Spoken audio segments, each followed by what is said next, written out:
Kazi bado inaendelea, mtazamaji wa Huduma ya Ukombozi TV, na tumefika hapa kama media kuhakikisha kwamba tunakuletea kila habari na kila hatua ambayo inaendelea hapa katika makao makuu ya Huduma ya Ukombozi. Kumbuka tu kwamba mtazamaji, ni hema jipya ambalo linajengwa hapa Njia Ng'ombe, Maji ya Chai. Na hakika tumefikia pazuri, mafundi mainjinia wanaendelea kufanya kazi ya Mungu na hivi karibuni watakuwa wametamatisha. Twende tukazungumze na watu wa Mungu waliopata nafasi hii leo ya kuwepo hapa katika eneo hili la hema jipya Maji ya Chai, Njia Ng'ombe.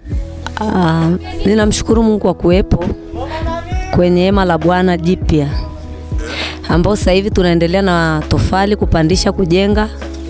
Mafundi wanapambana kujenga ili wamalize haraka. Tumefikia kwenye hatua nzuri sana, ambao kwenye hatua ya kupeua na hatua ya kupandisha ukuta. Wengine wapo kwenye kupeua, wengine wako kwenye kupandisha ukuta. Kwa hiyo mpaka hapo tu tunamshukuru Mungu. Na washauri tu, kwa sababu Biblia inasema inuka, maana kazi inakuhusu.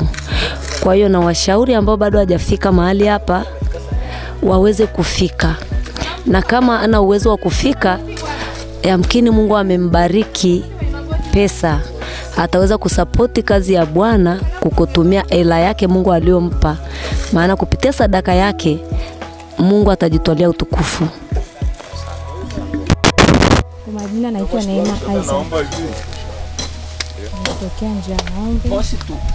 Nakuja kushirikiana na wenzangu kwenye hema la Bwana. Tunataka majira saa ngapi na ni kitu gani hasa leo mnafanya hapa? Nimekuja muda saa 6 na kazi inaendelea hapa ni kwa ajili ya kupandisha tofali kama mnavyotuona.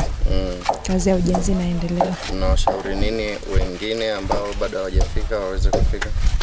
Nashauri wajitokeze kwa wingi ili kazi ya Bwana ifanyike kwa wakati. Na mpenzi mtazamaji wa Huduma ya Ukombozi TV, hivi unavyoona ndivyo tulivyofika ndani ya maeneo haya ambapo panajengwa hema jipya la Huduma ya Ukombozi, na makao yake makuu yako hapa Njia Ng'ombe. Hivi ambavyo umekwisha kuwaona, hao ni watendakazi ambao waliokuwa wakifanya kazi ndani ya eneo hili, na hivi unavyoona ni ukuta ambao unajengwa na unaendelea kujengwa, na sehemu ile nyingine kule Mungu atatoa neema tutaendelea kumalizia sehemu ambazo zimesalia. Nikiripoti moja kwa moja kutoka hapa makao makuu ya Huduma ya Ukombozi, mimi ni Enoki Akio, Huduma ya Ukombozi TV.